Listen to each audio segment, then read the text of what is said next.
Welcome to Between the Lines, the sports betting podcast for DraftKings.com. I'm your host, Eric Rosenthal, and with me today, of course, is Will Appleby. What's up? And Garion Thorne. Hey, guys. It's your first time listening. It's sports betting for DraftKings.com, the DK Sportsbook. Download the app. Will, you'll know him on the internet everywhere as Not Sports Center, as Jeopardy Sports, a million other things, or at Not SC Will. Garion is at Garion Thorne on Twitter, and you've seen him on DK Live and talking a million things about just daily fantasy sports and betting for DraftKings.com. So, and myself, you already know who I am. Probably not, but either way, we're going to get into so much in the sports betting world. We're going to start with a little baseball futures, Cy Young, MVP. There's a lot of props out there to bet on. And Garion, I know you did a lot of research and have some strong opinions on who should win the MVP in Cy Young. Yeah, I just think there's some really interesting odds out there right now. I mean, the NL MVP odds are particularly interesting just because it seems like we have such an obvious two-horse race between Cody Bellinger and between the incumbent Kristen Yelich. Really, they basically lead baseball in every category, one or the other.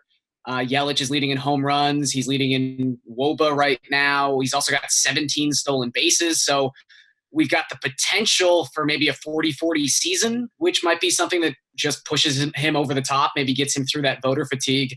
And then Bellinger is the leader in the clubhouse in WRC Plus at 191. He's the leader in both Fangraphs WAR and Baseball Prospectus WAR, and they are both plus 160.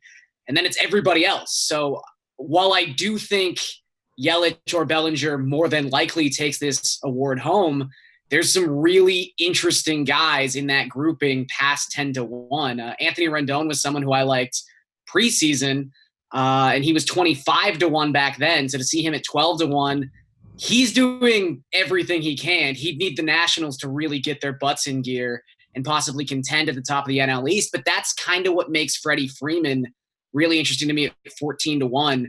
The Braves have kind of quietly pulled away from the pack with the Phillies struggling, with the Mets obviously imploding. They're now 5.5 games up as we sit here on June 25th. That's not an insurmountable lead by any means, but they've been super hot since the start of May, and a big reason for that has been Freeman. Since May 8th, this is a guy who is slashing an incredible, let me get this right, 337, 407, 680 with a 175 WRC plus, third best in the National League. It just seems like if they really pull out, get maybe 95, 96, 97 wins under their belt and handily take the NL East, if there's any slippage in the second half from Yelich, or if there's any slippage from Bellinger, I mean, both happening seems unlikely, but Freeman hits 340 the rest of the season, which is entirely possible. That is something within his skill set to win a batting title. I think those odds are a little long right now for someone who's probably also going to be on a division winner. So that was one name that kind of jumped out to me. I think you make a great point with that. And we have to remember, we're less than halfway through the season in baseball. And the baseball season is so long. It's so long. And you just look at the NBA award show we just had. And James Harden did not win MVP. Giannis did. And you can go back to the time when even show. when Harden, Harden knew he lost beforehand, I'm sure. But before the end of the season, everyone thought Harden won. It was over. He was scoring 60 points a game, 50 points a game for a while. But it's a long, long season. People get caught up in recency bias. And it could be that Freddie Freeman hits 340 for the rest of the season, but it also could be that he keeps meandering along the way he has, not in a bad way, but he's in third or fourth place for the last month. He hits 439 with 12 homers in the final month, and he just wins. And there's value on that at all times. So I think Gary makes a great point. Well, something you need to keep in mind too, and this played in for Giannis, and it'll play in for Bellinger. The Dodgers have the best record in the NL by like 8 games. So if that continues, you got to think it's going to be Bellinger. Yeah, again, I think there's a reason Bellinger's the leader in the clubhouse. And I do think, as we've seen with Mike Trout time and time again, especially in baseball, voter fatigue is a thing. Like, Yelich is having the type of season where he might overcome that. Like, if he hits 50 home runs and steals 30 bases, or, is part of the 40-40 club, which is something we haven't seen in a long time, I think that probably is enough to get him over that hump, but it's a hump that definitely exists. But really, just in general, the National League races are so much more interesting than the American League races, where you basically just have these crazy leaders at, like Eric said, not the halfway point, but we're like the 3/8 point. Like Mike Trout is the overwhelming favorite, as he generally is, to take home AL MVP. And going through some of these odds, like you've got like George Springer with one of the 10 top odds to take home AL MVP. He hasn't played in a month. Like some of the names on this list. Yeah, he's supposed to be back tonight, so maybe he can get on his horse a little bit. But yeah, 5th best odds, George Springer 20-1. Mookie Betts has been in a massive slump for the better part of June. Francisco Lindor missed the first month of the season. Like, these are the top competition to Mike Trout right now. So I don't know how much you really want to invest in betting against. I know Will's going to hate this, but arguably the greatest baseball player of all time. But the one name I would maybe put a little consideration into, Gary Sanchez has had a heck of a season, heck of a rebound season. So that could be part of the narrative here. Just coming back from the garbage pile that was his injury-plagued 2018 season. He's on pace to get 50 home runs. And as a catcher, I think that means something. Like, we've seen people hold amazing pitcher seasons against them in MVP arguments because pitchers only play 33 games a year. There's a weird thing with baseball writers and catchers. Like, it's yeoman's work to a lot of people. Like, if Sanchez, who right now he's got 23 home runs, he's clearly healthy, and he's got a 51% fly ball rate, 49% hard contact rate, and a pull rate up around 50% as well, playing at Yankee Stadium half the time. Again, I think there's a really good shot that he gets to 50. It's, not a lock by any means, but if that happens, catching 130 games for a Yankees team that might take down the AL East, despite the fact Giancarlo Stanton's been hurt, Aaron Judge has been hurt. Basically, anyone on that team not named Gary Sanchez has been out for a prolonged period of time. From a narrative sense, he's got a really good case. So I think 33-1 is a little crazy. Those odds are too long, which is maybe why I would invest. But, at the end of the day, you're betting against Mike Trout, which is not the most fun thing in the world to do. Well, that and the rest of that lineup, too. That Yankees lineup is just stacked. So, yeah. I mean, you're more so almost betting against them versus, cannibalizing Sanchez versus, just Trout. That's something you have to keep in mind, too. Like, 1 through 9 in that Yankee lineup could arguably be, an MVP candidate, which is kind of but I think that is the thing that's nice and rare about the situation, because generally I'd agree with you. We have, a great case to be made that Sanchez's teammates are going to take away from his bottom line. But I think the special circumstance of him basically carrying the Yankees to the point they are through all these injuries, like they've lost a crazy amount of man games. Yeah. So now you've got all these guys coming back. They bring in Edwin Encarnacion. Luke Voigt is continuing to hit. Like, there's a case to be made that Gary Sanchez could finish the season with like 50 home runs and 130 RBI. Like, he could put up some ridiculous numbers. And as much as I don't care about RBI, some baseball writers still do. And that's an area Trout has always struggled, whether it be because he often bats at the top of the Angels order or because he just doesn't have quality teammates around him. So there could be a Gary Sanchez, wow, look at this catcher hitting 50 home runs. Especially if they win over 100 games. Catcher normally does, right? So if they win well over 100 games, I mean, I think that's definitely put those two together, and those are some nice odds for somebody who's capable of that. I just think 33-1, considering like Springer and Lindor, the guys ahead of them in that mid-tier range, is kind of crazy. So that really stuck out to me. Yeah, I'll run through the odds real quick for everybody. In the NL MVP odds, Bellinger and Yelich are both plus 160, Arenado plus 1,000, Rendon plus 1,200, Freddie Freeman, as mentioned, plus 1,400, and everybody else is 20-1 or longer, including Will's guy, Javi Baez. But and in the AL, Mike Trout is a giant favorite at minus 265. Bregman plus 700, Betts plus 1,200, Lindor 16, Springer and everybody else 20-1 or higher. But again, to make another NBA analogy, we always think things are going to keep going the way they are. And in the NBA Finals, you saw all of a sudden Durant tears his Achilles, and then Klay Thompson tears his ACL, and everything's ruined. And let's hope nothing happens to Mike Trout, but injuries are a real part of sports. And with some of these long shot odds, you have to calculate that injuries do happen. It could be a month-long injury or season-long injury, but those things happen. And if that does, someone in the AL at plus 700 or more is going to win MVP, and maybe it is maybe baseball writers love Mike Trout so much they probably give it to him anyway. So there's that voter fatigue that Gary mentioned. He's having a crazy month of June, though. Like, you look into some of the numbers. This was a couple days back, so I'm not sure how accurate this still is. But late last week, he had a WOBA over 500 and WRC plus over 230 in the month of June. Like, these are just numbers you don't see. Like, they almost look like statistical anomalies. He's having one of those months where you're just like, oh, right, he's Mike Trout. So if anything resembling that keeps happening, and even to Eric's point, like, he is so far out in front right now, he can endure like a 10-day stint on the DL. If something more serious happens like last year, then that obviously opens everything up. But I think really what you're doing with the AL MVP is just finding long enough odds where it's worth taking the major risk that is betting against Mike Trout. And I think at 33-1, Sanchez is worth that risk. Yeah, make enough smart plus EV bets and over the long period of time, and they'll cash in. Let's go to the Cy Young. We'll start in the NL, and I think Max Scherzer at 3-1 might be a lot of fan favorites, especially after the black eye shutout that he threw. Not complete game shutout, but great game. I don't know if I'm as hyped for that game as everybody else was. Gave himself a black eye.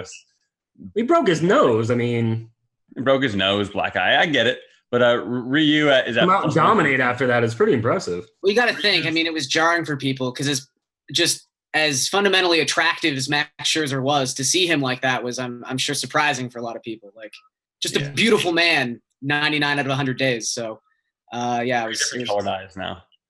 He's a looker. That is to be sure. Yeah, I said again, 3 different colored eyes for the first time. Thought 2 was a lot. But Ryu at plus 150 having a historic season that people are kind of ignoring. I don't know why.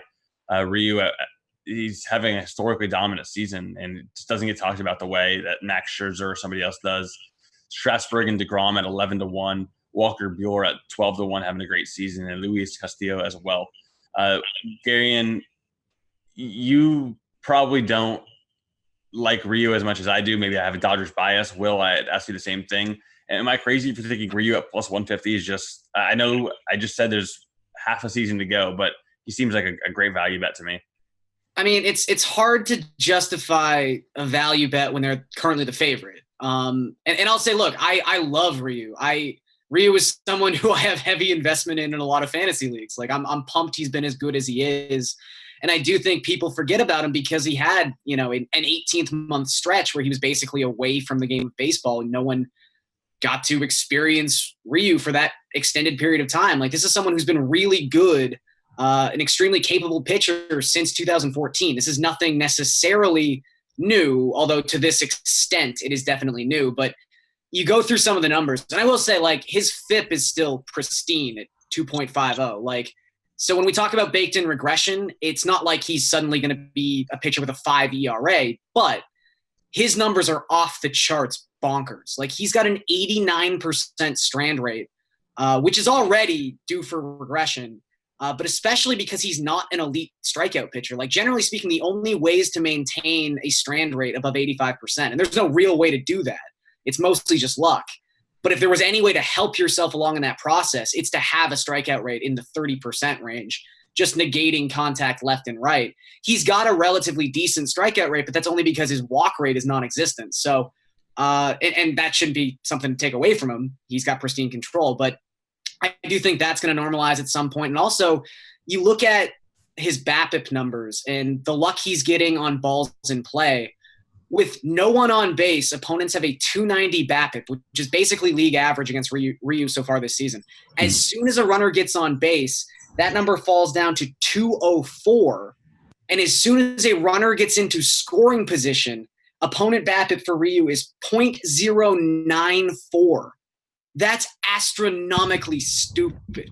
Like, there's just no way that sustains itself. So, look, I think he's you can't take away what he's done already, which is important. Like, this is 15, 16 starts for Ryu. Like, he's got easily a lead on the field right now. But I even think, if we want to keep you happy, Eric, one of my favorite bets here for Cy Young is Walker Buehler. Like, I think that was who I was going to say. Perspective. That's who I was going to say was Bueller. Yeah. Yeah, his month of June, he's got a 42-1 strikeout to walk ratio. He's been phenomenal this month. And if he keeps anything like that going, like it just takes watching Ryu pitch and watching Bueller pitch. And one of them just looks like a Cy Young Award winner. And one of them looks like a chubby, cute guy. And it's just like enough of that's going to happen. And with a little baked in regression, I just think Bueller could be the one who comes out on top here, especially like if Will said, if the Dodgers win 110 games, they're going to be, racking up award season. I think Bueller's got a shot here at 12-1, and I just like those odds better than Ryu at plus 150. Yeah, I think that makes a lot of sense. But I would say, so my difference on betting on Ryu to win the Cy Young versus someone like Trout to win MVP is that there's just less events left. There's less games that Ryu has to pitch to keep that stellar ERA is at 1.27. 1.27 ERA this season, 9-1 record. Not that record and ERA are examples of how you'll pitch in the future, but they still matter for this, though. Say it again? They still matter when 75-year-old white guys are voting on these awards. Like exactly. That's the truth. And you're always hating on the old white guys. I hate old white guys. That's why I believe in Ryu for the Cy Young, is he just has his numbers baked in are so great already that even when we do see regression to the mean, that I think he's going to end up with the best ERA in baseball, and the Dodgers are going to be in first place in the NL and maybe the best record in the entire league. But you have to think too, like if he regresses some and Bueller continues to dominate, maybe at even a better level than he was, people may only think of the second half of the season. They would lean Bueller's direction, which is why I think Gary makes a good point. Plus 1,200 is a lot better value-wise than plus 150. Yeah, I can see that at plus 1,200. And I think Bueller, he got rocked in a couple starts, and since then he's just been absolutely dominant. What were the stats again for this month, Garion, that you had? So his ERA is under 1.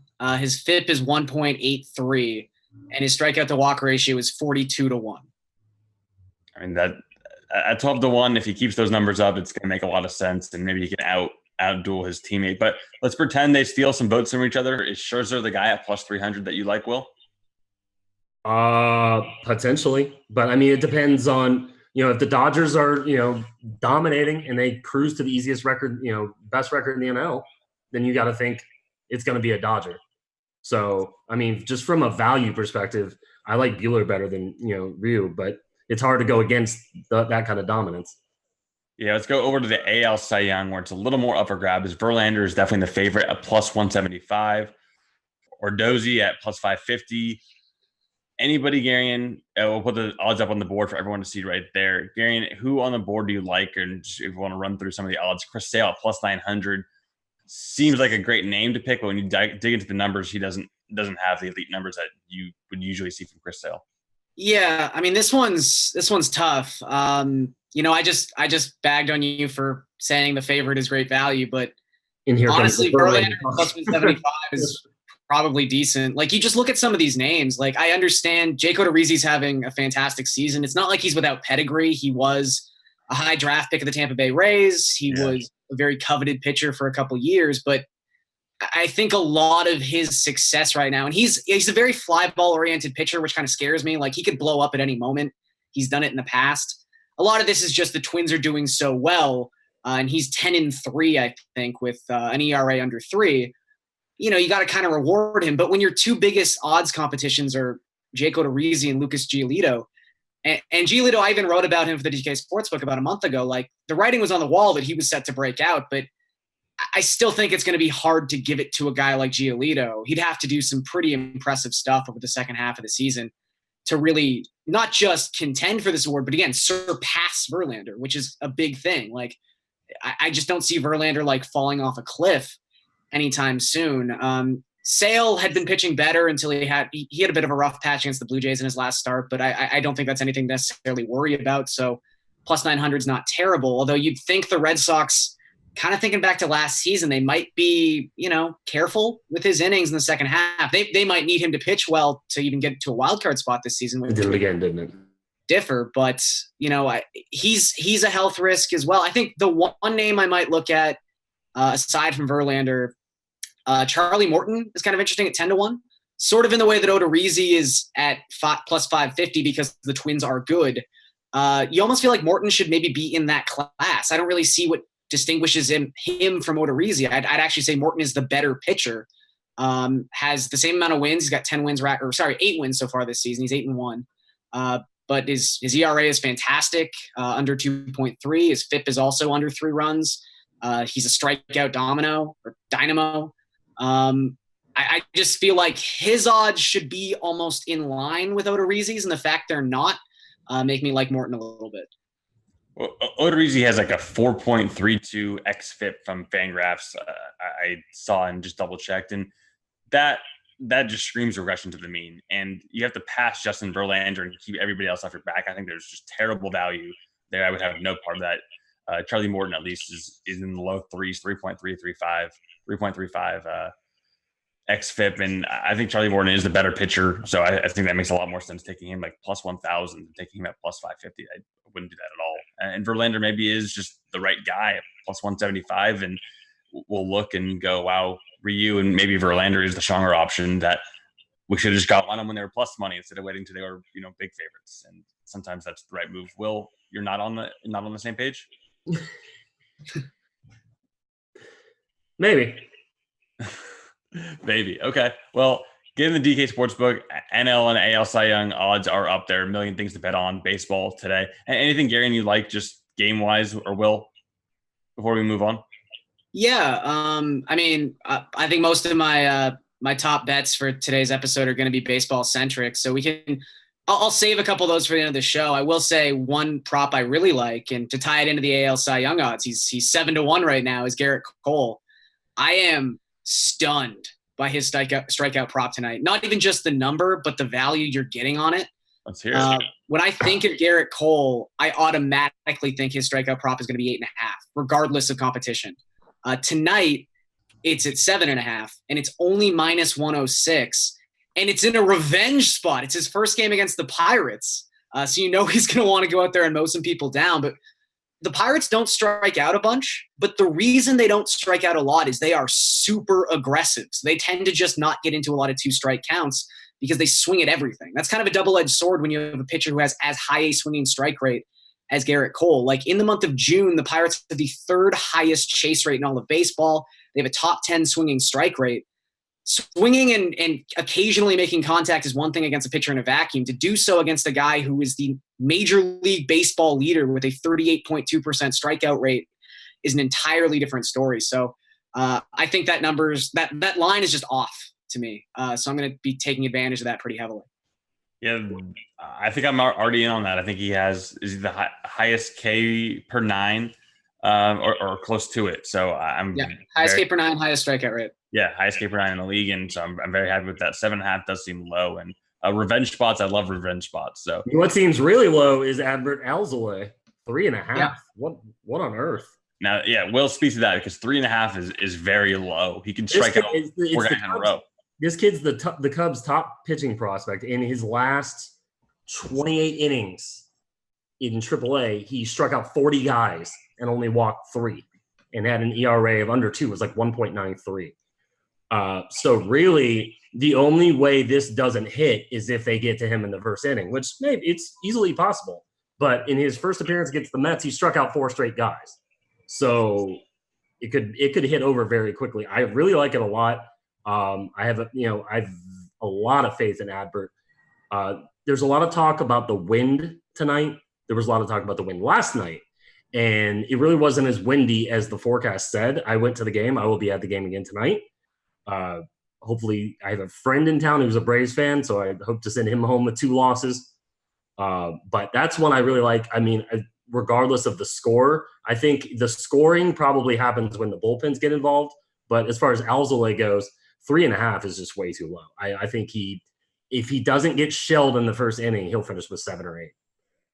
Yeah, well, we'll let a fly ball become a home run and affect the total, but that won't affect your strikeouts. If it's a homer instead of a double or whatever, that doesn't affect the strikeout total. So I think the win dominates. Yeah. So he's going to put him, if he gives up 4 or 5 or 6 runs, he'll still get the strikeouts. Yeah. So 2 pitching props on over. You guys sold me on both of them. Gary, what else you said? There's a couple other ones that you like on the board. Yeah. Well, I will say just quickly, we've been talking about a lot of baseball futures. I want to be Will's best friend. So I will say Cubs at 15-1 to win the World Series it's kind of enticing. I just think if you look at, you're really getting smarter over these episodes, I gotta say. Yeah, well, thank you. I think when you look at just the odds between the overwhelming favorites, like the Dodgers, 12 games up in the NL West. The Astros are 6.5, 7 games up in the AL West. The Yankees have a reasonable margin right now over the Rays and the Red Sox. The Twins are way up on the Indians right now. The Braves, like I said, are 5.5 games up in the NL East. The Cubs don't have a huge lead. I think they only have 1 game on the Brewers right now, but they're still leading their division.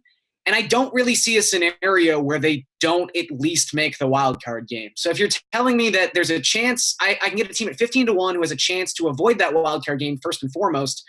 But again, 15-1 to just make the playoffs. I don't think anyone's sitting here thinking the Cubs aren't going to make the playoffs. So just in terms of the future bets to wrap that all up, I didn't mind the Cubs at all. Some other bets I like tonight, if we're going game by game. I think one, I tend to not like to bet strikeout unders because it's really just a sweat that I don't enjoy. But you've got Zach Davies pitching against the Mariners tonight.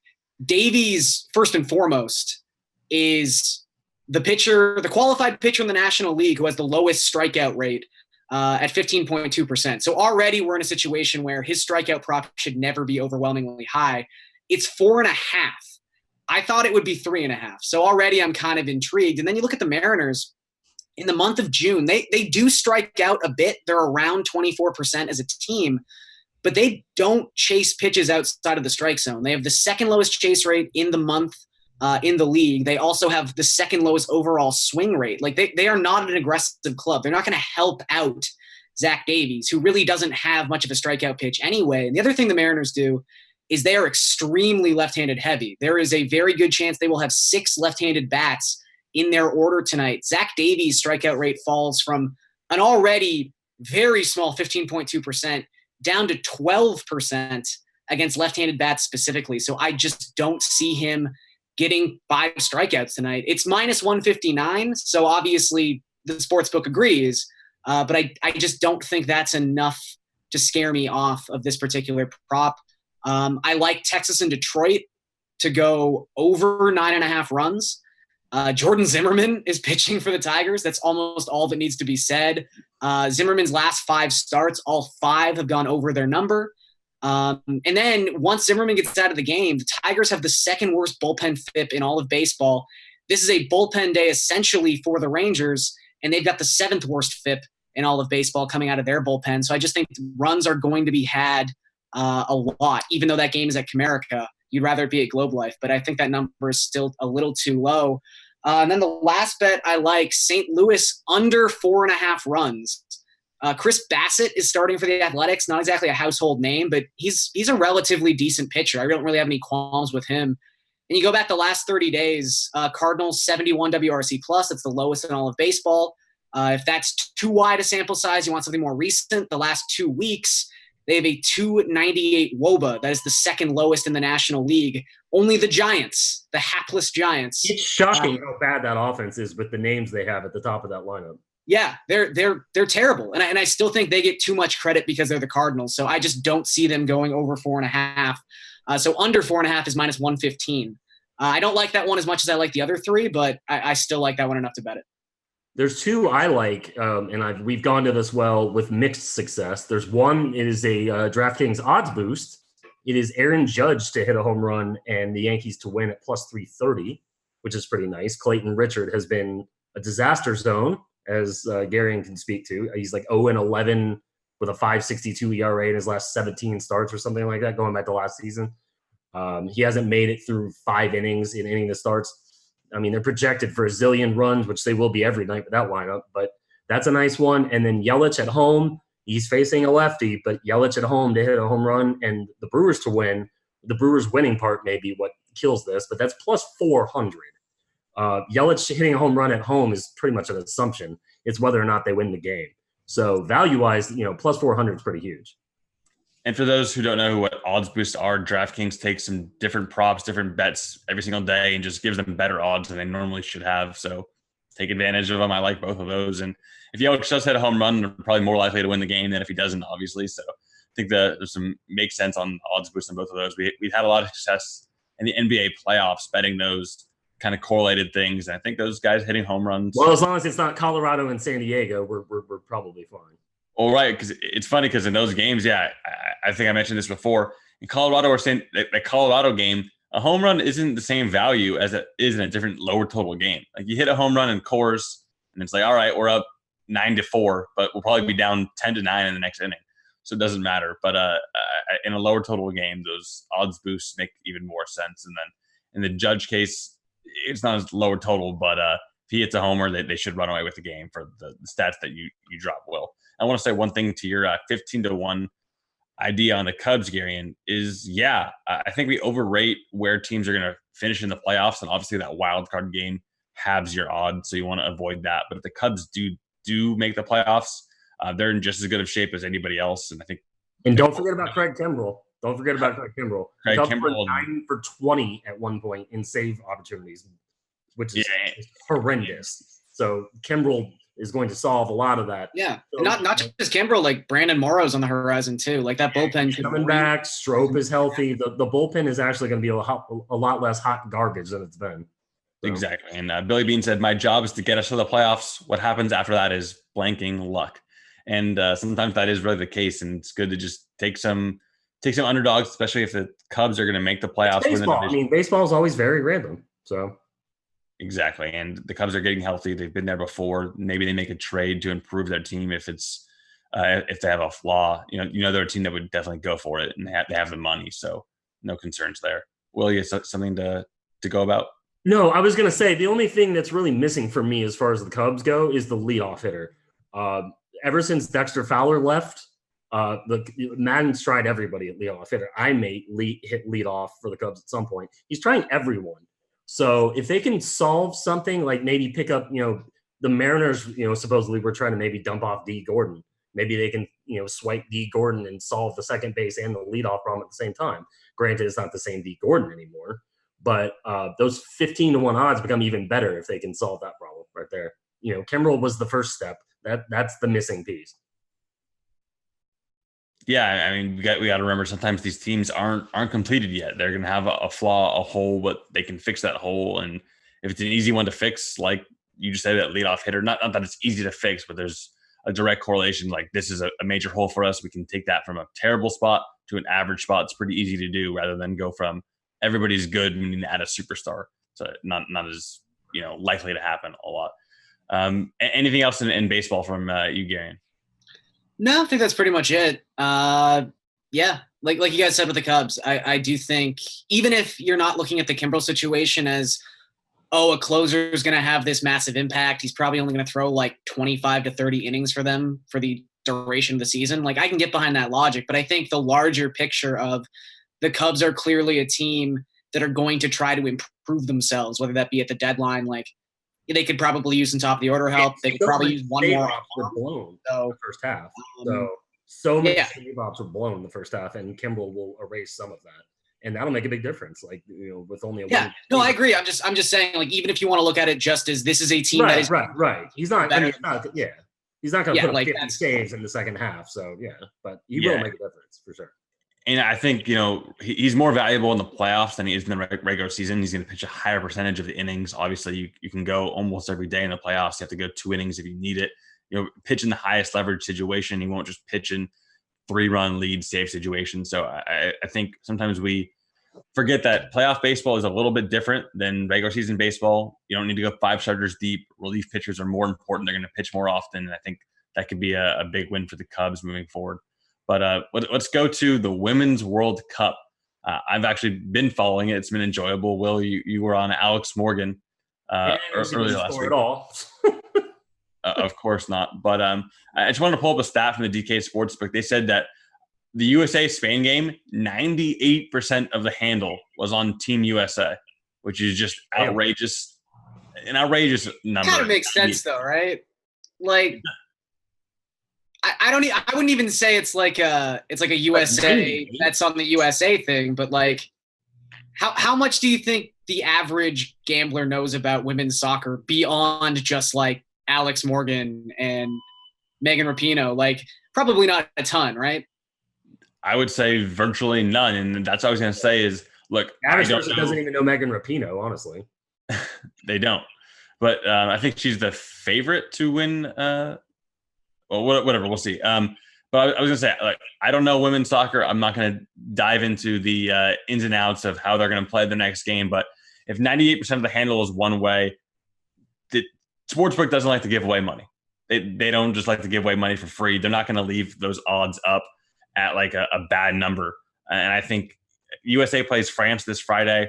France is a very good team. So they're only -1. The US is only -167 to advance. So I have they're plus 128 overall, plus 225 to tie, and France is plus 225 to win. I can't tell you the first thing about French women's soccer, but I would say if you don't know anything, avoid betting on the USA in this tournament, because just all the money, all the people are all betting on Team USA. We all want to see them. They're playing the good teams now, and I think probably the average person forgets that, like me, and looks at the 13-0 game and assumes that's just going to keep happening when it's not. You know, the last game, the game yesterday was 2-1. So there's going to be more 2-1 type games than 13-0 type games because they're all good teams at this level. And even the 2-1 game, like, again, I'm by no means a women's soccer officiating expert, but there did seem to be some question as to whether or not the penalty the U.S. even got for the second goal was like, how legitimate was that? It was a really close game. So I think to Eric's point, like, if you can get a very good French team playing at home, get them at plus money with most of the money coming in on the other side. If we're just talking about gambling in a vacuum, that seems like a pretty good opportunity to maybe just take the underdog. Especially if it's a coin flip game. So, yeah, I would take it to this. The odds to reach the final, the USA is plus 100 yes, minus 139 no. So the odds are they will not make the final. But sports media, TV, Twitter, everywhere will have like a meltdown if we didn't make the final. Be shocked beyond belief. Everyone will be like, "How did we not make it? I can't shut believe the it." internet down." Yeah, and that's favored to happen. So I think there's a little cognitive dissonance, and people are not really understanding like the true odds that how good this USA team is and what the odds. It's just our American arrogance, as Garion can probably speak to. I forget sometimes Garion, when I say we're all rooting for them, Garion doesn't care. I am a dual citizen, but definitely more on the Canadian half of the ledger. But we just lost in the round of 16. So, I've got no horse in this race. At least I think we did. I really haven't been following this tournament. Well, how about your boy Nick Nurse? You can tell the people what happened with him. Oh, jamming with the Arkells. Yeah, Nick Nurse, rock star. Just like everyone thought he was. The man clearly looks like a rock star. So, it's been a good week for random Toronto Raptors celebrity appearances. We've really got to milk this out for the next week before possibly something tragic happens. Although, if Kawhi does decide to sign in Los Angeles, I don't think it's going to happen early, but if he does decide to do it on the 1st, it's at least Canada Day, so the nation collectively will be drunk, and we probably won't care that much. I think he is meeting with the Clippers will be on July 2nd. And remember, they moved the starting point up to the 28th. So, yeah, I think he's meeting with the Clippers on July 2nd. I think Nick Nurse, though, is going to be the head coach for Canadian basketball. Is that correct? Yeah. Which makes sense. He, I believe he was they didn't make it to the Olympics, but he was the head coach of the British national team in, I want to say, 2012 when they were trying to qualify. So I think that was in the World Cup. So he does have experience in the national team circuit. Honestly, I'm going to be kind of interested to see how the odds sort of shake down for the World Cup. I don't know what level the DK Sportsbook will kind of have it covered, but Canada, Australia, and I'm spacing. It's Senegal, and then there's another team. Like Canada's kind of in the group of death because they're ranked as the 23rd basketball nation in like the Olympic rankings, despite the fact they probably have the second most talent in the world. So they might have some decent odds to win their division. So I'll be looking into that. Don't worry, Eric. Okay, I'm all in. I believe in Nick Nurse. He's shown it that he's been a champion, and remember from the G League, D League, whatever you want to call it. If anyone can turn Andrew Wiggins' career around, it's Nick Nurse. Hey, he didn't get named Coach of the Year, so he's not going to get fired. That's good news for him. That's true. Okay, Watch out, Mike Kawhi Leonard, Andrew Wiggins sign-in trade then. You down for that, Gary? Oh, that'd be so – look, I have no ill will towards Kawhi if he decides to go elsewhere, but I really don't want to see that man have to live in Minnesota. He would not be happy. And honestly, that's one worry, though, of signing like a 5-year contract with Toronto, and I don't think they would ever do it to him. He brought them a championship, so it's different. But look what the Clippers did to Blake Griffin. They signed him. They put his face. Hey, look what Toronto did to DeRozan. I mean, it is DeRozan, but yeah. The Clippers put Blake Griffin's face on a T-shirt that had Nelson Mandela, Albert Einstein, and a lot of other people. Basically called him a god, signed him to a 5-year contract, and then shipped him off to Detroit in 3 months. I don't think I'd ever heard that detail about Nelson Mandela and Albert Einstein. No, that's news to me. The whole team, every employee was wearing shirts with Nelson Mandela, Blake Griffin, Albert Einstein, a lot of other. I think that seems so weird because Ballmer's not an Apple guy, or is he an Apple guy? I always get this messed up. But that seems like those Apple ads from the mid 2000s. So that's kind of a weird step to take. Yeah, but it all seems all good and well, and you sign a 5-year contract, and they ship them off in a deal for Towns and Wiggins or something, and then you got to live in Minnesota for 4.5 years. So I don't know, man. If we get Towns and Wiggins, I might have to talk about it. I think the one thing to think about. Look, you'd ship Kawhi off. You tell him you love him, how much you love the city, and then 3 months later he's gone. So I actually think that's a concern for guys like that is getting traded. But I digress. I think it'll be a Clipper. You think there would be a Clipper sign and trade situation? Realistically? I think it could be Al Horford and Kawhi Leonard to the Clippers, but we'll see about that. I like how you've fallen from Kawhi Leonard and Kevin Durant to Kawhi Leonard and Al Horford. Not that Horford might actually be the perfect second piece to pair with Kawhi Leonard. But that's still in juxtaposition. That kind of seems funny. It does. I never thought Katie was coming, but the injury changes everything, and all these rumors. We're talking to NBA free agency predictions here on Between the Lines. Follow us on Twitter at Between Lines DK. We're going to do some cool giveaways, and follow the 3 of us on Twitter. You'll find our handles. But yeah, Kyrie Irving and Kevin Durant might be playing together. Who knows where? Could be New York. Brooklyn, apparently. Say it again, Will? Brooklyn, apparently. Brooklyn, but Kevin Durant said he couldn't be sold, couldn't be convinced to sign anywhere he didn't want to go. Do you think that's true? It seems like he doesn't want to be with the Warriors. Reports are he's mad at them with the whole Achilles thing. And to me, that Achilles report seems like a cop-out. He wants to use that to justify leaving when he was going to leave anyway. So, yeah, I thought he was going to stay once the injury happened, but maybe it's why rehab for a year?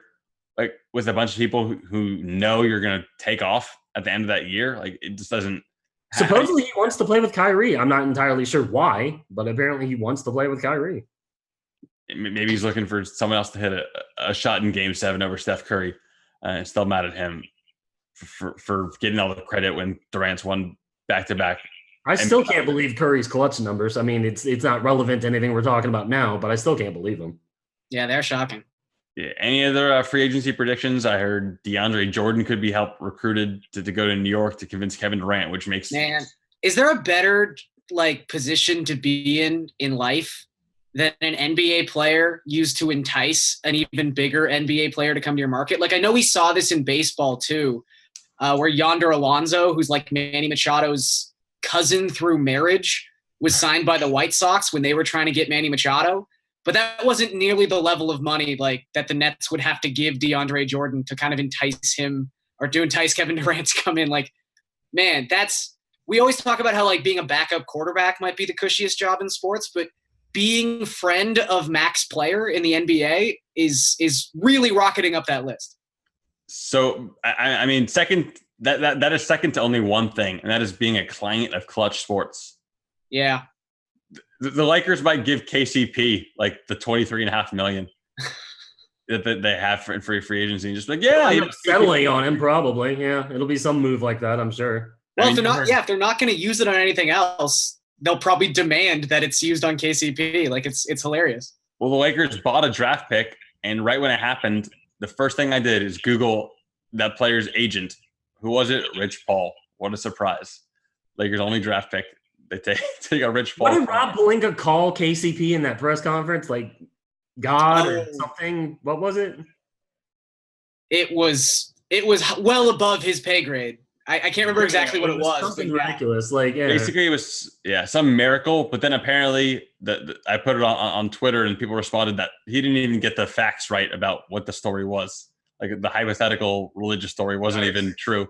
Okay, but that's not his fault because the night before the KCP press conference, Rob Pelinka and Kobe, they met up with Margot Robbie after they saw like The Great Gatsby 40 years before it was released. So like he didn't have time to look up and research all these KCP stats. Yeah, but what are the Lakers going to do? I think the right move is probably to split it up to multiple guys instead of going somebody like Kemba Walker or even Kyrie. They're not getting Kawhi. I will go on record and say that again. They are not getting Kawhi. Yeah, well, the Kawhi dream is dead, especially because the Pelicans want to do that trade on July 6th, I believe, instead of waiting. I like how they didn't even understand the cap ramifications of the trade until after they made the trade. That's very Laker surprised. Very Laker on brand. So, and people have mentioned like, oh well, they can just threaten to back out. If they backed out, nobody would ever do business with the Lakers ever again. They're not going to back out. Yeah, I don't think that's not obviously they wouldn't back out, but people are saying like they could threaten to back out to make the Pelicans do it on the 30th, and that's not how business works. The Pelicans already caved, only because the Lakers gave them half the planet. But honestly, like I think if you're the Lakers, like I don't want to say it's a blessing in disguise that you can't afford a third max player because obviously you would want like a Kawhi Leonard on your team. They need the depth. But yeah, I think like you look at getting older, they need the depth now. They don't need a third star. And it's a lot of this is guesswork. Obviously, I don't quite know what players of this caliber are going to demand, but there are a number of 3-and-D archetype players. Like I'm not even talking about like Malcolm Brogdon or Chris Middleton, who are probably way out of their price range at this point, even if they don't even decide to leave Milwaukee. But, like maybe you get Terrence Ross for like 13, 14 million. Maybe bring in Danny Green for like 11, 12 million. Like there are ways to fill out this roster. And it's old hat to say at this point, like you surround LeBron James with shooters, but you surround LeBron James with shooters. So, and especially considering he's not going to play defense in the regular season, to get someone who could also defend a little bit on the back end is not bad either. So, yeah, if they could bring in two reputable guys instead of bringing in one max player, I don't think that necessarily hurts them. Yeah, and I said this. I don't think it will be Kemba Walker in the end, but I asked my brother, I said, when's the last time you watched Kemba Walker play basketball? He's supposedly there's a lot of Boston Kemba talk this morning.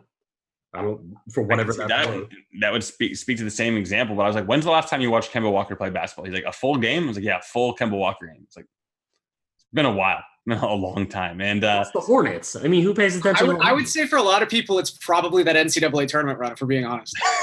Yeah. Well, the thing is, like, is that these guys have legacies they know, and everyone talks about you don't need to be in New York or LA anymore to be famous. You could be in OKC and everybody know you. And that's true if you win. And if you're on that winning level and you're that star level. But Kemba Walker and people like that are not.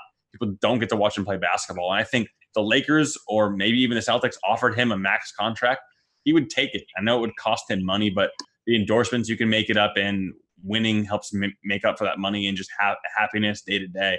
I mean, the Celtics have to give it to somebody. So, yeah, instead of losing forever, I think the Lakers are going to be able to attract somebody in the end that we're not thinking of right now that takes a $4 million discount, takes, a couple million off. Jimmy Butler. I hope it's Jimmy Butler so we can watch that locker room fight because that'll be – as funny as this sounds, maybe some guy who's going to make $3 million rather make 1.8 and have a small part in Space Jam too.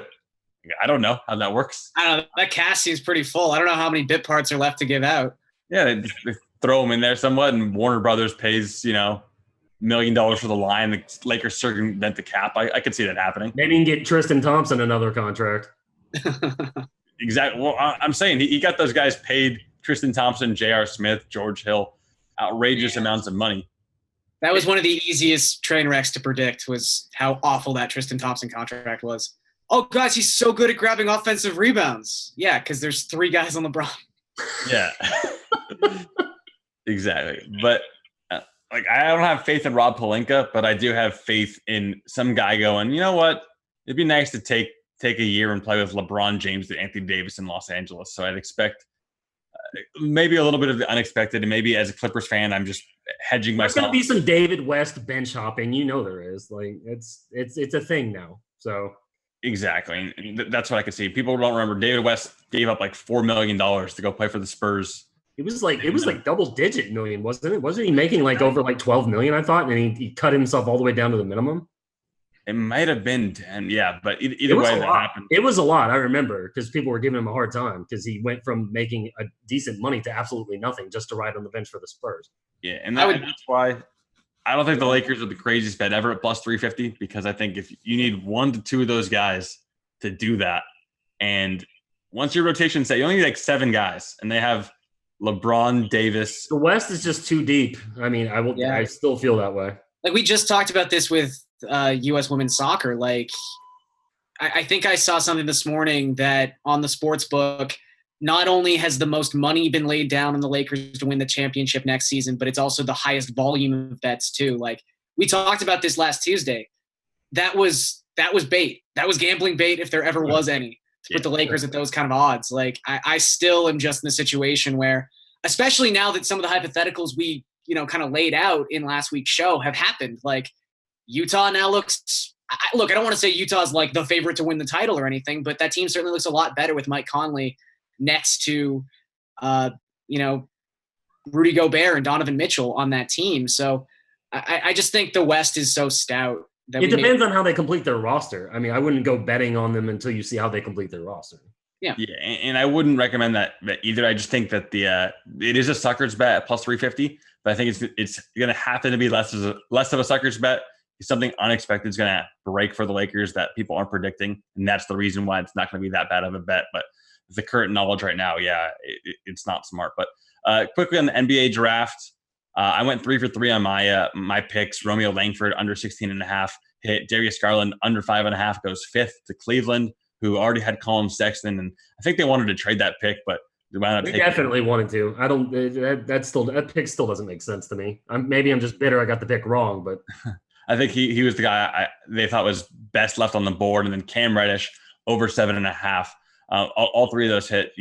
I had a strong feeling about the NBA draft, not as much about the picks I'm going to give up today, but you see there, Garion, you had some good bets up there too. Got a little unlucky on a couple MLB props. Like, what was the one you needed? One more strikeout? Yeah, we had Justin Verlander going into the 7th inning, a strikeout away from reaching his prop, and against the bottom of the order too. I really was just expecting him to blow the first batter he saw away, but could not get it done. Had a couple 2-strike counts, one even against the pitcher spot, if I remember correctly, but couldn't quite get there. But did go 2 for 2 on my NBA draft props, though, although not quite to the level that you had them. I think both of mine were minus 200s, so they were pretty likely to happen, but I was pretty confident. And one of those was actually DeAndre Hunter being a top 5 selection. And I think the interesting thing with that, and maybe some of the confusion with the Garland pick at 5, one of the reasons I liked Hunter so much was that he seemed like he was locked in to go at 5 to Cleveland. So maybe it was just a situation where Cleveland had all their eggs in the Hunter basket. And when, they got Hawks trade threw everything off. So. Yeah, they just had no idea what to do once he got sniped. So, I feel for him a little bit, but my pick came through, so I don't really care. Yeah, and the Hawks went and got the guy they wanted for the 2nd year in a row last year with Trae Young, and we'll see. They're going to have $62 million in cap space next year, so it's going to be fun to watch that team. But I think it's time to give out our picks again for this week. And Will, I'm going to let you start, get back on track, and try to take redemption season for me. Take me down this week. I don't like having the victory belt all to myself again. I think Adbert's going to get me back on the right track. So I'm going 200 of my 500 on Mr. Adbert Alzolay for over 3.5 strikeouts, which I'd like to emphasize again. I feel is way, way too low. The kid piled up strikeouts in AAA. Last 28 innings in AAA had 40 strikeouts to 3 walks. So unless he gets shelled in the first inning, I really like that a lot.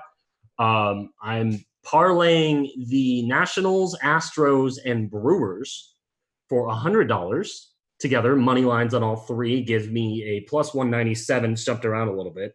Astros have Cole going. The Nationals have Scherzer going. The Brewers is the shaky one, but depends on what happens with Davies. But I'm banking on, obviously, as you can see, Christian Yelich hitting a home run and then winning for plus 400. I'll put 100 on that. And I'll put 100 on the DraftKings odds boost of Judge hitting a home run against the dumpster fire that is Clayton Richard, and the Yankees winning for plus 330. I actually like all those. The parlay, not so much for me, but the other three I'm super on board with, especially the strikeout prop. Garion, second place last week. Come beat me. What do you got? Yeah, and I promised to actually use all 500 of my dollars this week. My math skills not exactly on point last week. Could have been a little bit better if I put the 200 I wanted to on those NBA draft props. But I digress. 250 on Garrett Cole over 7.5 strikeouts at minus 106. Again, this prop is just strange to me. Sometimes it's not the best when you think you know better than the book, but this one just doesn't make sense. So I'm going to put half my bankroll on Cole to go 8 strikeouts or more against his old team tonight. 100 on Zach Davies, under 4.5 strikeouts, like I said. Lowest qualified strikeout rate in the NL to begin with, and that number only gets lower against left-handed bats, which Seattle should have 6 of tonight. Make sure to check their lineup before you maybe lock that bet in, but most nights they do have those 6 left-handed bats in there ever since they traded Encarnacion.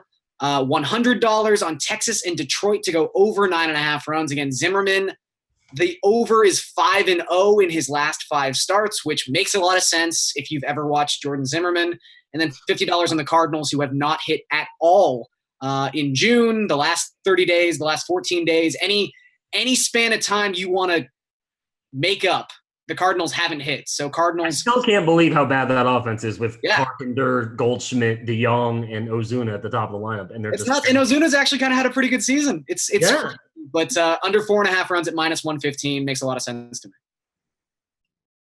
Yeah, I like all those as well. I think I might be in trouble from both of you. I think I might lose my crown because I like both the bets that you guys made. But I'm going to take $200 on the Padres versus Orioles over, set at 10.5 right now. Logan Allen on the road. I think he's going to have a disappointing game. And then the Orioles, just bullpen and pitching staff is just a disaster in general. Padres lineup isn't as bad as people think. So I'm going over 10.5 runs. Padres. Tatis and Machado are raking right now, so that could get ugly real quick. Yeah, for sure. So I like the over in that a lot. I'm going to take $100 on the Nationals. Sorry, against the Nationals, the Marlins plus 1.5, plus 112. Betting against Max Scherzer, nobody wants to do it. That's why it's a good idea. All the money is going on Scherzer. Everyone and their mom wants to bet on Scherzer. There's value on the other side, plus 1.5. The Marlins don't have to win the game. Just have to lose by 1. And in a low total game of over under 7, the Marlins can get to 3. You know, that seems like it's going to win. A very good chance it wins. And if they get to 2, they can even win that. So Scherzer's not perfect. He could throw a perfect game against the Marlins. You never know, but I like the value on that. And the last one I'm going to go to is on the Women's World Cup.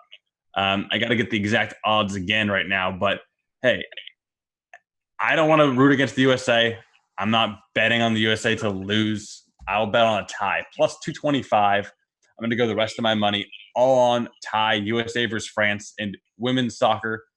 As the women's soccer expert on this show, I think it's a very, very good place to put your money. But I always joke that soccer games end in ties all the time, but this is the one time I think it makes sense. Everyone's betting their money on the USA. There's probably too much value on France or the tie, but I can't bet against America to go down, so I'm going to go with the tie. How very patriotic of you. It is patriotic. I agree. Will, tell me how good I am for not betting against USA to go down. Bet on us to not lose. Wait, to not lose. I can't even figure out what you just did, but hey, maybe that's the whole point. Exactly. Well, remember the odds and lines are subject to change. See the website for actual odds. And if you or someone you know has a gambling problem and wants help, call 1-800-GAMBLER. Garion, give us some final thoughts. Final thoughts. Garrett Cole is going to be mad because the Pirates traded him, and Garrett Cole is going to strike out a lot of batters tonight. I agree with that. I love it. Will, final thoughts? Adbert Alzolay. Know the name. All right. My final thoughts are to trust these two guys. I like what you guys both said a lot. Convinced me. I'm in on it. And we're coming at you. Follow us on Twitter again, @BetweenLinesDK. We're going to do some cool things next week. And enjoy your week. enjoy betting on this DK Sportsbook. Looking there for fun props, cool odds boost, a lot of neat Enjoy stuff. rooting for a U.S. tie in soccer because everybody loves soccer and ties. And for Will Appleby and Garion Thorne, I'm Eric Rosenthal, and we just went between the lines.